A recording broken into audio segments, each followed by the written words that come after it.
Cubaan tebuk atap PN gagal lagi, Zahid kekal teguh sokong Anwar. Zahid Hamidi sekali lagi membuktikan kecekalan politiknya apabila mendedahkan cubaan pihak tertentu dipercayai Perikatan Nasional untuk memujuk Barisan Nasional meninggalkan Kerajaan Perpaduan. Malah lebih mengejutkan, mereka sanggup menawarkan jawatan Perdana Menteri kepada BN. Ini bukan sekadar politik kotor tetapi sesuatu cubaan terdesak untuk menggugat kestabilan negara. Zahid menegaskan pendiriannya, "Saya tidak akan mengkhianati kawan."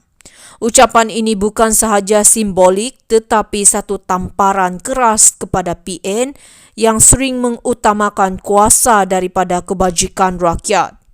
Jangan lupa PN terkenal dengan politik tebuk atap, satu strategi yang telah memecah belahkan negara sebelum ini. Kini mereka cuba kembali dengan taktik sama, cuba menjual janji manis demi kuasa. Tetapi Zahid tidak mudah goyah. Di bawah kepimpinan Perdana Menteri Anwar Ibrahim, Kerajaan Perpaduan telah menunjukkan hala tuju jelas keutamaan terhadap rakyat, pembasmian kemiskinan dan reformasi ekonomi. Cubaan menggugat kestabilan ini hanya mengesahkan PN tidak ada agenda sebenar untuk rakyat. Yang mereka mahukan hanyalah jawatan, kuasa dan peluang untuk menyelamatkan pemimpin mereka daripada jerat undang-undang. Cubaan ini adalah bukti jelas bahawa PN semakin gelabah dengan populariti Anwar yang kian meningkat. Zahid dan BN tahu bahawa meninggalkan kerajaan ini bukan sahaja mengkhianati rakan politik tetapi juga rakyat yang mahukan kestabilan. Dengan Zahid kekal teguh, PN kini hanya boleh bermimpi di siang hari. Rakyat sudah muak dengan drama kuasa ini.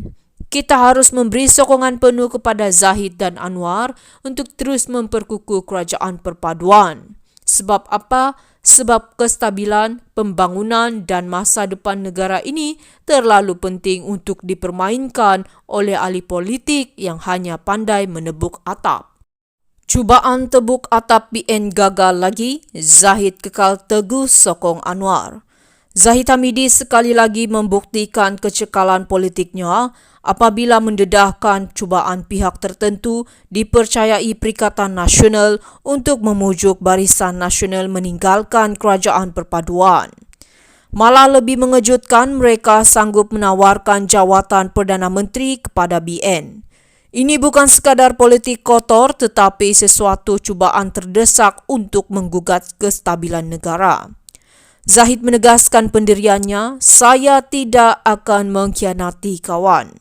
Ucapan ini bukan sahaja simbolik tetapi satu tamparan keras kepada PN yang sering mengutamakan kuasa daripada kebajikan rakyat. Jangan lupa PN terkenal dengan politik tebuk atap, satu strategi yang telah memecah belahkan negara sebelum ini. Kini mereka cuba kembali dengan taktik sama, cuba menjual janji manis demi kuasa. Tetapi Zahid tidak mudah goyah. Di bawah kepimpinan Perdana Menteri Anwar Ibrahim, Kerajaan Perpaduan telah menunjukkan hala tuju jelas keutamaan terhadap rakyat, pembasmian kemiskinan dan reformasi ekonomi. Cubaan menggugat kestabilan ini hanya mengesahkan PN tidak ada agenda sebenar untuk rakyat. Yang mereka mahukan hanyalah jawatan, kuasa dan peluang untuk menyelamatkan pemimpin mereka daripada jerat undang-undang. Cubaan ini adalah bukti jelas bahawa PN semakin gelabah dengan populariti Anwar yang kian meningkat.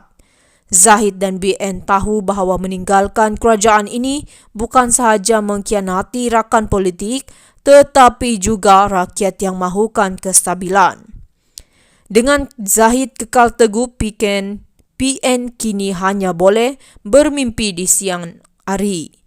Rakyat sudah muak dengan drama kuasa ini.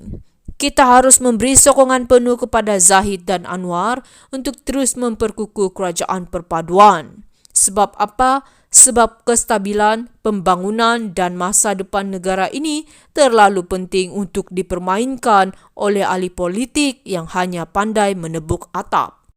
Cubaan tebuk atap PN gagal lagi, Zahid kekal teguh sokong Anwar. Zahid Hamidi sekali lagi membuktikan kecekalan politiknya apabila mendedahkan cubaan pihak tertentu dipercayai Perikatan Nasional untuk memujuk Barisan Nasional meninggalkan Kerajaan Perpaduan. Malah lebih mengejutkan, mereka sanggup menawarkan jawatan Perdana Menteri kepada BN. Ini bukan sekadar politik kotor tetapi sesuatu cubaan terdesak untuk menggugat kestabilan negara. Zahid menegaskan pendiriannya, "Saya tidak akan mengkhianati kawan." Ucapan ini bukan sahaja simbolik tetapi satu tamparan keras kepada PN yang sering mengutamakan kuasa daripada kebajikan rakyat. Jangan lupa,